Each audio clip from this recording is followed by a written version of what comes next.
सोलापूर शहर शारीरिक शिक्षण आणि क्रीडा शिक्षण महासंघाच्या वतीनं खेलो इंडिया पदकप्राप्त 10वी आणि 12वीच्या गुणवंत 30 खेळाडूंचा सत्कार अक्कलकोट येथील वटवृक्ष स्वामी महाराज मंदिराचे प्रथमेश शिंगळे यांच्या हस्ते सोलापुरात करण्यात आला। शिवछत्रपती पुरस्कार विजेते महेश गादेकर या कार्यक्रमामध्ये अध्यक्षस्थानी होते।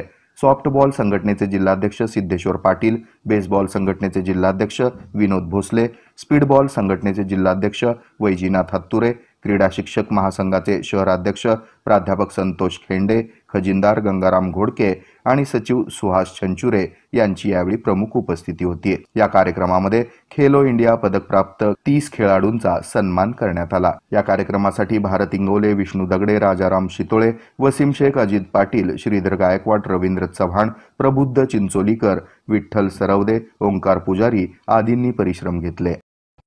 हे आहे मेट्रोकास्ट केबल नेटवर्क आणि आपण पाहत आहात द न्यूज प्लस बरच काही।